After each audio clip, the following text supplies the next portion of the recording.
વિદ્યાર્થી મિત્રો, હવે આપણે ચેપ્ટર નંબર 5 આનુવંશિકતાના સિદ્ધાંતો અને ભિન્નતાની વાત કરીશું.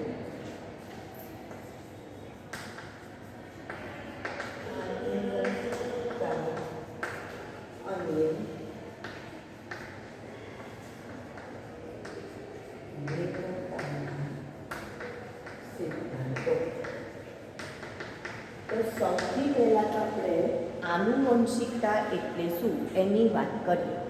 તો આનુવંશિકતાનો મતલબ થાય કે કોઈ પણ લક્ષણો પેઢી દર પેઢી વારસામાં ઉતરી આવવા. કોઈ પણ લક્ષણો પેઢી દર પેઢી વારસામાં ઉતરી આવવા, જેને આપણે આનુવંશિકતા તરીકે ઓળખીએ છીએ, જે 10મા ધોરણમાં પણ તમે ભણી ગયા છો. હવે ભિન્નતાની વાત કરીએ. તો જ્યારે લક્ષણો પેઢી દર પેઢી વારસામાં ઉતરતા હોય ત્યારે કેટલાક લક્ષણોમાં જુદાપણું જોવા મળશે. એટલે કે જે પિતૃમાં લક્ષણ હોય તે એની સંતતિમાં જોવા મળતા નથી. તો એને આપણે ભિન્નતા તરીકે ઓળખીએ છીએ. હવે જ્યારે આપણે પ્રજનનની વાત કરી હતી ત્યારે આપણે એક વાત કરી હતી કે એના પ્રકાર લિંગી અને અલિંગી પ્રજનન. તો એમાં આપણે વાત કરી હતી કે લિંગી પ્રજનન જે છે એમાં બે વિરુદ્ધ જાતિના પિતૃઓ, બે વિરુદ્ધ પિતૃઓના કારણે સંતતિમાં ભિન્નતા આવવાની શક્યતા રહેલી છે. કેમ? તો કે કંઈ લક્ષણોમાં જ્યારે રંગસૂત્રોમાં વહેંચણી થતી હોય, જનીનોની વહેંચણી થતી હોય ત્યારે વ્યતિકરણ થવાની શક્યતા છે અને એના કારણે ભિન્નતા આવવાની શક્યતા રહેલી છે. તો આનુવંશિકતા અને ભિન્નતા એના વાત હવે આપણે આમાં વધારે ડિટેલમાં કરવાની છે. તો આનુવંશિકતાનો અભ્યાસ સૌથી પહેલાં કોણે કર્યો? તો મેન્ડલે લગભગ 7 વર્ષ સુધી, મેન્ડલ જે છે એમણે લગભગ 7 વર્ષ સુધી વટાણાના છોડ પર પ્રયોગો કર્યા અને એના ઉપરથી એમને જે પણ પરિણામ મળ્યા એ પરિણામને એમણે પરિણામ ઉપરથી કહ્યું કે ભાઈ જે પણ સજીવો હશે એમાં આનુવંશિકતા માટે આ લક્ષણો જવાબદાર હશે અથવા તો આવું આનુવંશિકતામાં થતું હશે અને આ રીતે લક્ષણો વારસામાં ઉતરતા હશે. તો હવે એમને પહેલાં તો વટાણાનો છોડ પસંદ કેમ કર્યો? એનું કારણ શું? તો સૌથી પહેલું કારણ કે જે વટાણાનો છોડ છે એ સરળતાથી પ્રયોગશાળામાં ઉછેરી શકાય, કારણ કે એમને કૃત્રિમ રીતે ઉછેરવાનો હતો. એટલે પહેલું કારણ તો એ જ હતું કે એને સરળતાથી ઉછેરી શકાય. બીજું કે એ ખુલ્લી જગ્યાએ ઉછેરી શકાયું છે, એને સારી રીતના ઉછેરી શકાય. ત્રીજું કારણ એવું કહે છે કે એના સંકર જાતો ફળદ્રુપ હોય છે. એની જે સંકર જાતો હોય એ ફળદ્રુપ હોય. જો જનરલી આપણે શું કહીએ છીએ કે જે પણ સંકર જાતો હશે એ વંધ્ય હશે. જેમ કે આપણે ખચ્ચરની વાત કરી હતી કે ઘોડા અને ગધેડાનું જ્યારે મિલન કરાવવામાં આવે અથવા પ્રજનન કરાવવામાં આવે ત્યારે ખચ્ચર ઉત્પન્ન થાય અને જ્યારે સંકરણથી જે ખચ્ચર ઉત્પન્ન થયું તે હંમેશા કેવું હોય? વંધ્ય જ હોય છે. તો અહીંયા એવું કહે છે કે વટાણાના છોડમાં જ્યારે આવું કૃત્રિમ પ્રયોગો કરવામાં આવે તો એની જે પણ સંકર જાતો ઉત્પન્ન કરેલી છે એ કેવી છે? તો એ વંધ્ય નથી પરંતુ ફળદ્રુપ હોય છે. બીજું, એમાં સ્વફલન પણ સરળતાથી કરાવી શકાય છે અને એની સંતતિ જેટલી પણ એક સાથે વધારે સંતતિ આપે છે આપણને. એટલે વટાણાના છોડમાં આ બધા જે લક્ષણો છે, ગુણધર્મ છે, એના કારણે એમણે કયો છોડ પસંદ કર્યો? તો વટાણાનો છોડ પસંદ કર્યો. વટાણાનું વૈજ્ઞાનિક નામ શું છે? પિઝમ સટાઇવમ. પિઝમ સટાઇવમ. બીજું શું કહે છે? આ એનું વટાણાનું વૈજ્ઞાનિક નામ છે. બરાબર. બીજું એક કારણ એવું કહે છે કે વટાણામાં જે 7 પ્રકારના વિરોધાભાસી લક્ષણો જોઈ શકાયા કે જેનો અભ્યાસ કરી શક્યા અને એના ઉપરથી એમણે આનુવંશિકતાનો અભ્યાસ કર્યો કેટલાક 7 વિરોધાભાસી લક્ષણોનો અભ્યાસ કરી શક્યા અથવા તો જોઈ શક્યા.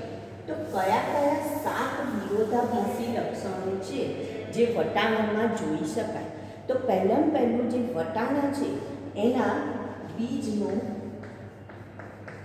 વટાણામાં જોવા મળતા વિરોધાભાસી લક્ષણો આપણે જોઈએ.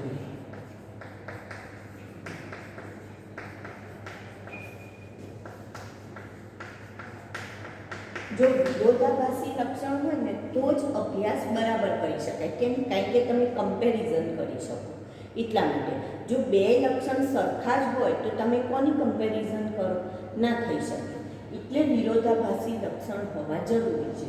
તો વટાણામાં કયા કયા વિરોધાભાસી લક્ષણ જોવા મળે? તો પહેલું કહે છે બીજનો રંગની બાબતે વિરોધાભાસી લક્ષણ જોવા મળ્યું.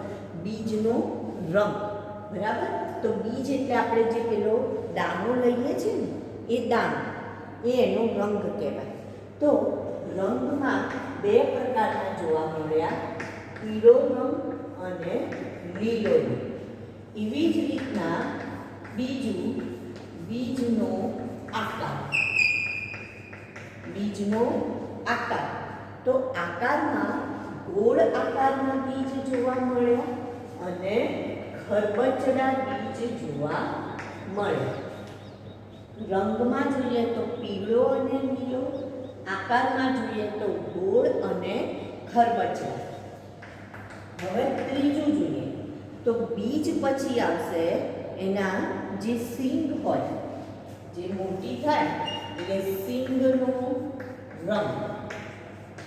તો સિંગનો જો રંગ જોઈએ તો એમાં લીલો, પહેલાં જે આપણે જે ફૂલવા લાગીએ છીએ ને વટાણા, તો એ જે ઉપરથી કેવી દેખાવી જોઈએ તો કે લીલો, અને જ્યારે સૂકી થઈ જાય પછી કેવી થઈ જાય છે? પીળી થઈ જાય છે.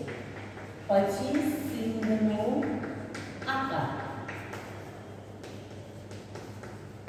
તો જ્યારે તાજી હોય તો આપણને ફૂલેલી જોવા મળશે, અને જ્યારે એ વાસી થઈ જાય ત્યારે શું થઈ જશે? તો સંકુચિત થઈ જશે.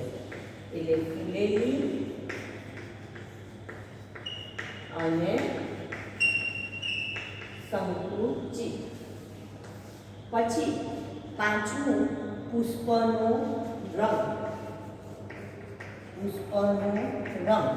વટાણાના છોડ પર જે પુષ્પ થાય છે એનો રંગ, તો એમાં જાંબલી પુષ્પ અને સફેદ પુષ્પ એવા બે પ્રકારના પુષ્પ આપણને જોવા મળશે. જાંબલી અને સફેદ. પછી છઠ્ઠું આવશે પુષ્પનું સ્થાન, કક્ષીય અને અગ્રીય. પુષ્પનું સ્થાન કક્ષીય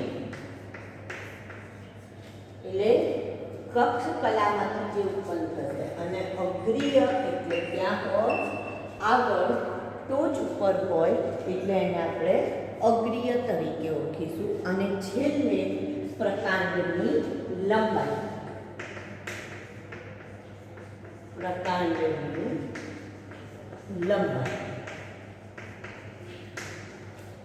ઊંચા અને નીચા છોડ. તો આવા વિરોધાભાસી લક્ષણોવાળા એમને વટાણાના છોડમાં જોવા મળે. હવે જો આમાં જે આ બાજુ લખેલા છે આ બધા લક્ષણોને પ્રભાવી કહેવામાં આવે છે, અને જે બીજા છે એને પ્રચ્છન્ન કહેવામાં આવે છે. તો હવે પ્રભાવી એટલે શું અને પ્રચ્છન્ન એટલે શું? પહેલાં એ શબ્દ સમજીએ. તો પ્રભાવીનો મતલબ એવો થાય કે જે પોતાની અસર રજૂ કરે એને પ્રભાવી કહેવાય, અને પ્રચ્છન્નનો મતલબ એવો થાય કે જે ઢંકાયેલા છે, જે પોતાની અસર રજૂ કરી શકતા નથી. તો ધારો કે હું એક ઉદાહરણ લઉં કે પ્રકાંડની લંબાઈની બાબતે આપણે ઉદાહરણ લઈએ છીએ કે વટાણાના છોડમાં પ્રકાંડની લંબાઈ તો ઊંચાઈ માટે ટોલ એટલે આપણે શું કારક લઈશું? ટી તરીકે એને ઓળખીએ છીએ. તો હવે શક્યતા 3 રહેલી છે. કઈ 3 શક્યતા રહેલી છે? ઊંચાઈ બાબતે અથવા તો પ્રકારની લંબાઈ બાબતે 3 શક્યતાઓ રહેલી છે. આ 3માંથી કોઈ પણ જનીન બંધારણ આવી શકે છે. આ 3માંથી કોઈ પણ એક જનીન બંધારણ આવી શકે. હવે જો અહીંયા જોઈએ તો બંને કેવા છે? કેપિટલ ટી છે. બંને કેપિટલ ટી એનો મતલબ બંને ઊંચા દર્શાવે છે, ઊંચાઈ દર્શાવે છે. જો બંને સ્મોલ ટી તો એનો મતલબ એ નીચાઈ દર્શાવે છે, એટલે કે નીચા છે એવું દર્શાવે છે. બરાબર? સારું. તો આનો મતલબ થાય બંને સરખા છે તો સમમિતિ. અહીંયા પણ બંને સરખા તો સમમિતિ. હવે અહીંયા જોઈશું તો એક કેપિટલ ટી છે અને એક શું છે? સ્મોલ ટી છે. માટે આપણે એને જ્યારે કેપિટલ ટી અને એક સ્મોલ ટી હોય તો એને આપણે વિષમ યુગ્મી કહીએ છીએ. કેવું કહીશું? વિષમ યુગ્મી. કેમ વિષમ યુગ્મી કહેવાય? કારણ કે એક કેવો છે? કેપિટલ, એક કેવું છે? સ્મોલ. બંને સરખા નથી માટે વિષમ યુગ્મી. બંને સરખા હોય તો એને કેવા કહેવાય? સમયુગ્મી જનીન કહેવાય. હવે અહીંયા જો એક કેપિટલ છે ને એક સ્મોલ છે તો શું થશે? તો કે આ છોડ પણ ઊંચા થાય છે. હવે કેમ ઊંચા થાય છે? એનું કારણ શું? તો આમાં કેપિટલ ટી પોતાની અસર અભિવ્યક્ત કરે છે, પોતાની અસર દર્શાવે છે.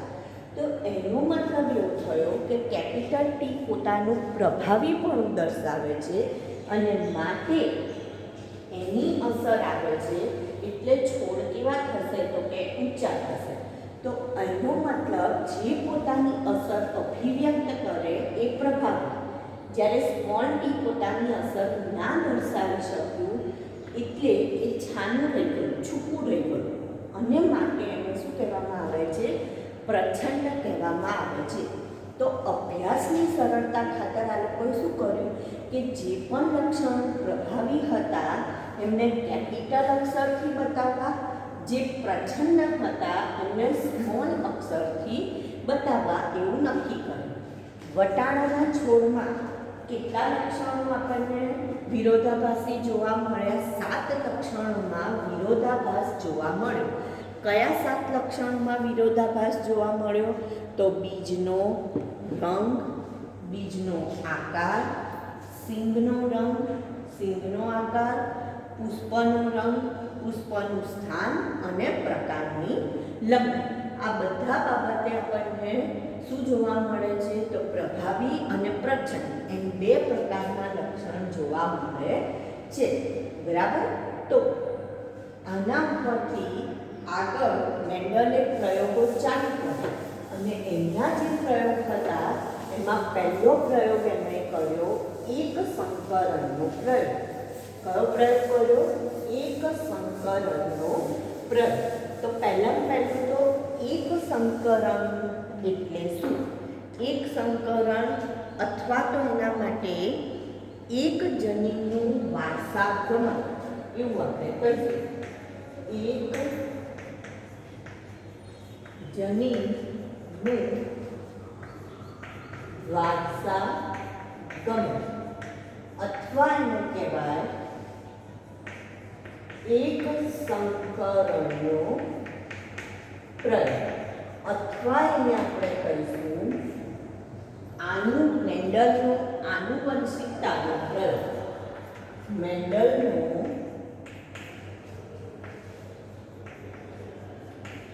આનુવંશિકતા દર્શાવતો પ્રયોગ. તો સૌથી પહેલા વાત કરીએ કે મેન્ડલે કયા લક્ષણને ધ્યાનમાં લીધું? તો મેન્ડલે એક સંકરણના પ્રયોગમાં, એક સંકરણનો મતલબ કોઈ એક લક્ષણને ધ્યાનમાં રાખીને કરાતો પ્રયોગ, કોઈ એક લક્ષણને ધ્યાનમાં રાખીને કરાતો પ્રયોગ જેને શું કહેવાય?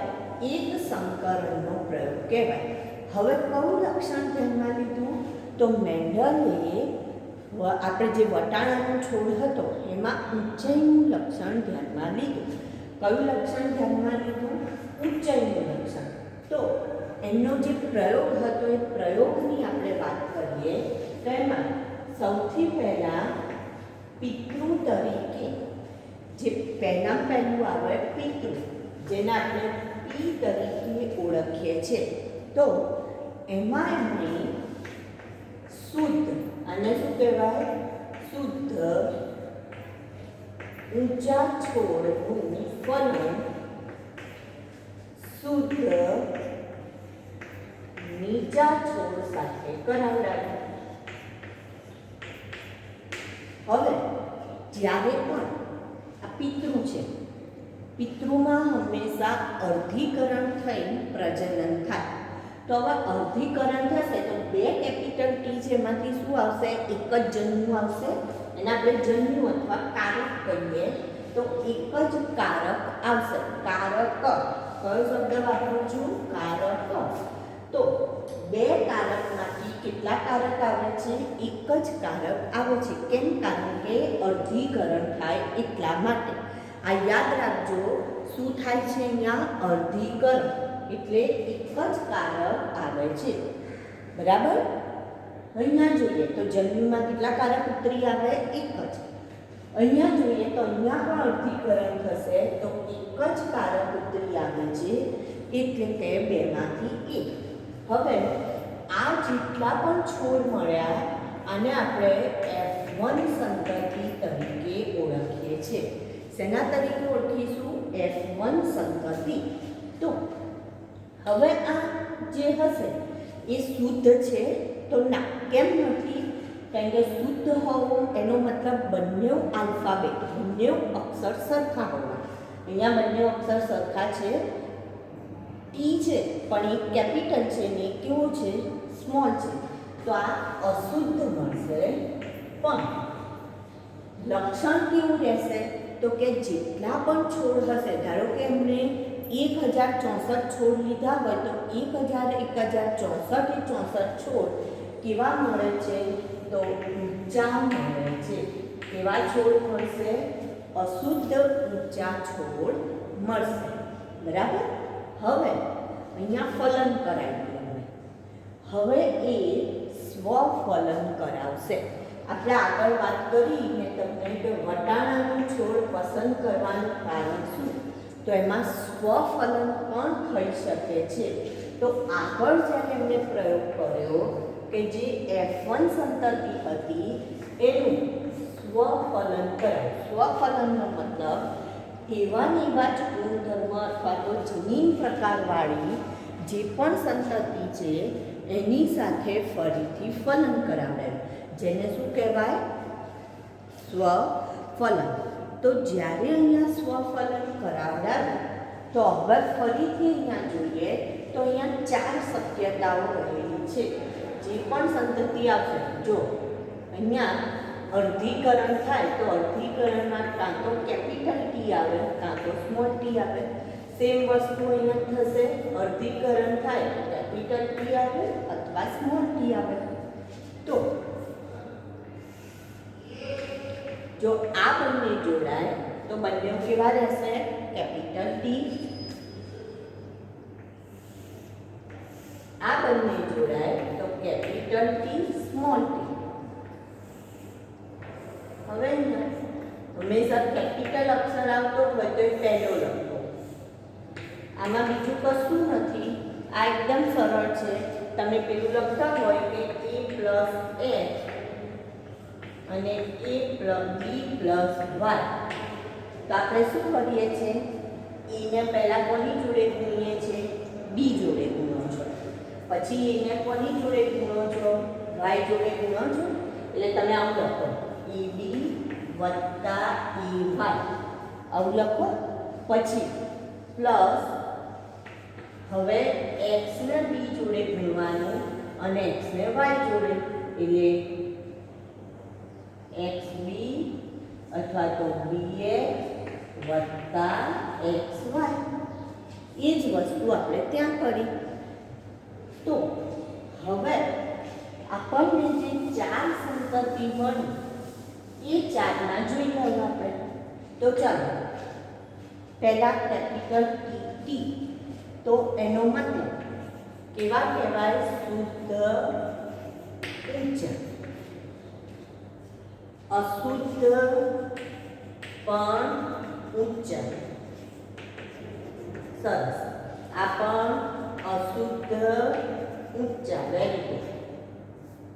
મને ખબર જ છે તમે જોડે બોલતા જ હશો. અને આને કેવા કહીશું આપણે? શુદ્ધ નીચા. સરસ. બરાબર. સારું. તો હવે અહીંયા આપણે જોવાનું છે આ જે પરિણામ આવ્યું એના ઉપરથી આપણે જોઈએ. તો અહીંયા હવે આપણે જોઈએ કે જે F1 સંતતિ હતી, F1 સંતતિમાં જનીન પ્રકાર જોઈએ.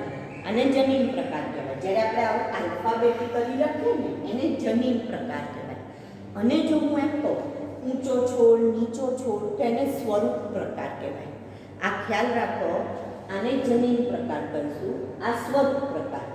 તો જનીન પ્રકાર જે છે F1 સંતતિનો એ કોઈ પણ પિતૃમાં હતો ના.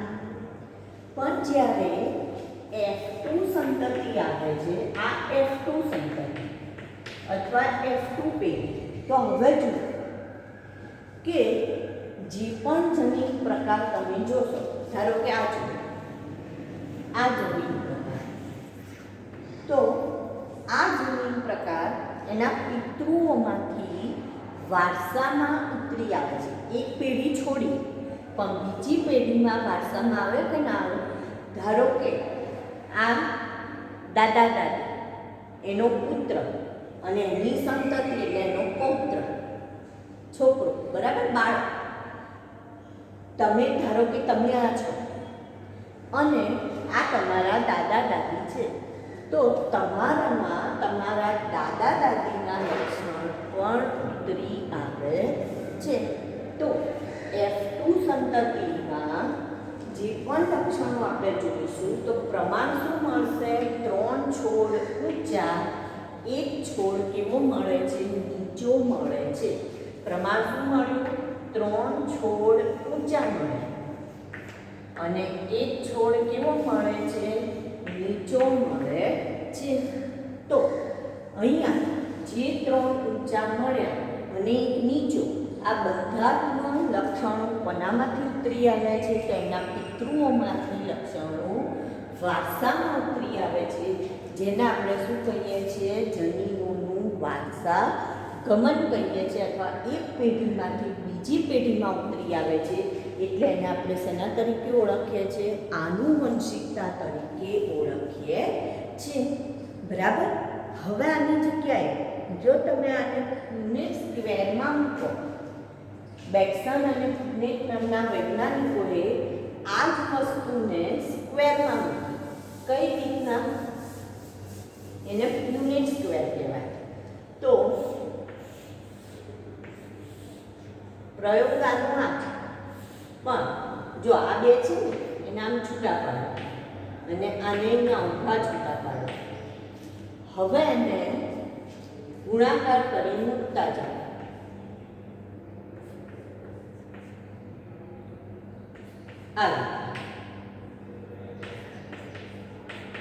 તો આને યુનિટ સ્ક્વેર કહેવાય. યુનિટ અથવા તો પુનેટ સ્ક્વેર. એમાં આપણે મૂકિંગ પણ કરી શકો. તમે બેમાંથી કોઈ પણ પદ્ધતિ અપનાવી શકો. તો હવે આમાં પરિણામ એવું કહે છે 1:2:1.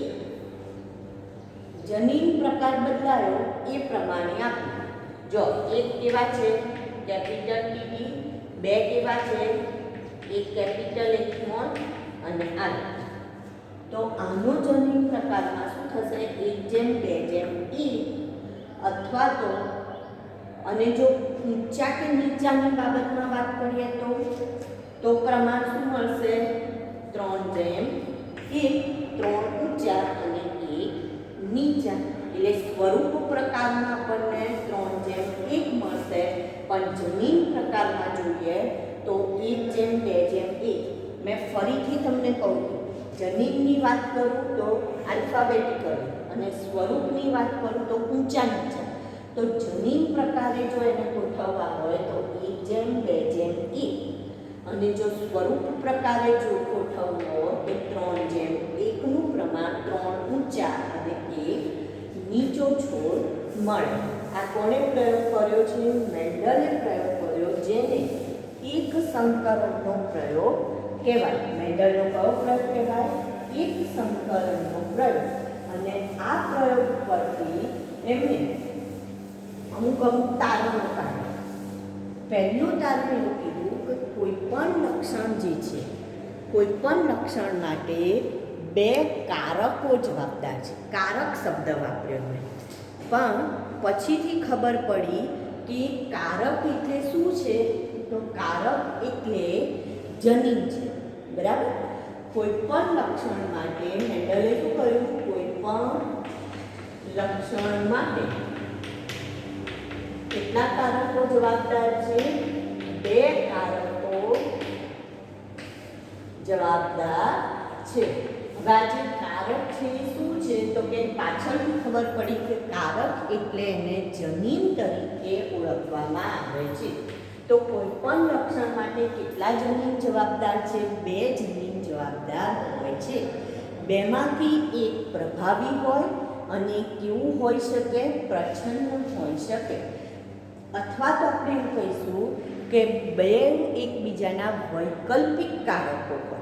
કેવા કારકો હોય? વૈકલ્પિક કારકો હોય છે. ધારો કે આપણે મેન્ડલે જે વટાણાના બીજનો રંગની વાત કરી તો રંગમાં આપણે કેવો કીધો તો પીળો અને લીલો. તો પીળા માટે કેપિટલ વાય અને લીલા માટે શું લેવાનું છે? સ્મોલ વાય લેવાનું છે. તો જો પીળો રંગ હોય તો બંને આ રીતના હશે. તો આને કારકો જવાબદાર છે. બે કારકો એવું કહીશું આપણે. બરાબર? કોઈ પણ લક્ષણ માટે બે કારકો જવાબદાર છે એવું મેન્ડલે કહ્યું. કારક એટલે શું? તો કે જનીન. આ જનીનો એકબીજાના કેવા હોય છે? તો વૈકલ્પિક કારકો છે એવું પણ કહી શકાય. જે આનુવંશિક હોય છે એટલે કે વારસામાં ઉતરી આવે છે અને કોઈ પણ લક્ષણ માટે જવાબદાર હોય છે. બરાબર? આના ઉપરથી એમણે બે નિયમ આપ્યા. એક નિયમ છે પ્રભુતાનો નિયમ. કયો નિયમ આપ્યો? પ્રભુતાનો. અને બીજો નિયમ આપ્યો વિશ્લેષણનો નિયમ. વિશ્લેષણનો નિયમ. તો જો એક સંકરણનો જે પ્રયોગ કર્યો એના ઉપરથી બે નિયમ આપ્યા. પ્રભુતાનો નિયમ અને વિશ્લેષણનો નિયમ.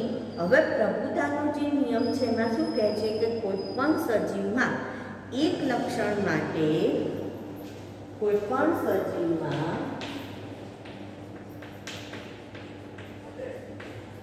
એક લક્ષણ માટે કેટલા કારકો હોય? બે વૈકલ્પિક કારકો હોય છે. કોઈ પણ સજીવમાં એક લક્ષણ માટે કેટલા કારકો છે? બે વૈકલ્પિક કારકો હોય છે, જેમાંથી એક પ્રભાવી અને એક પ્રચ્છન્ન હોય છે. જેમાંથી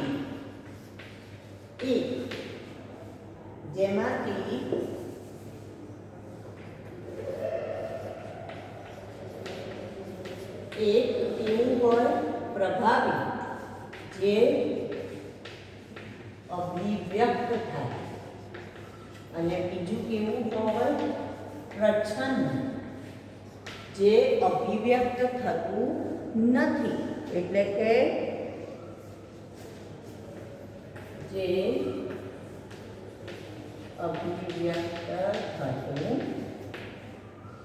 નથી. બરાબર? તો આને કયો નિયમ કહેવાય? પ્રભુતાનો નિયમ કહેવાય. જો કોઈ પણ સજીવમાં એક લક્ષણ માટે બે વૈકલ્પિક કારકો હોય છે, જેમાંથી એક પ્રભાવી જે અભિવ્યક્ત થાય અને પ્રચ્છન્ન જે અભિવ્યક્ત થતું નથી, એટલે એને આપણે પ્રભુતાનો નિયમ કહીશું. હવે આવશે વિશ્લેષણનો નિયમ. તો સંકરણમાં વિરોધી પ્રકારના લક્ષણોની જોડી હોય ત્યારે સંકરણમાં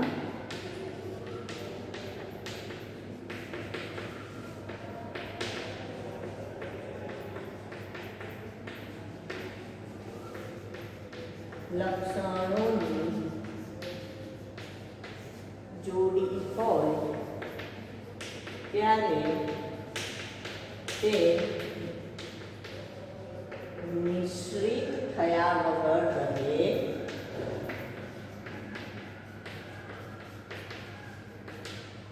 છે.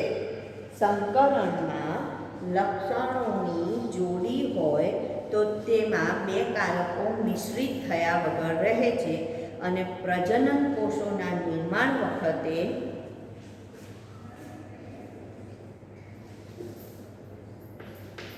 કારકો મિશ્રિત થયા વગર રહે છે.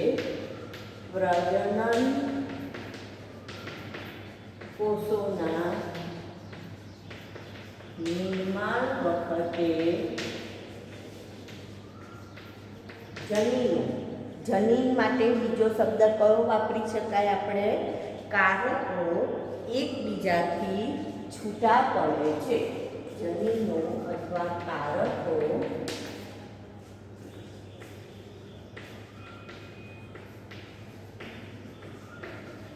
અર્ધીકરણ થાય ને એટલે છૂટા પડે છે. હવે ફરીથી આ વાક્યને એકવાર વાંચી જાવ તો મનમાં.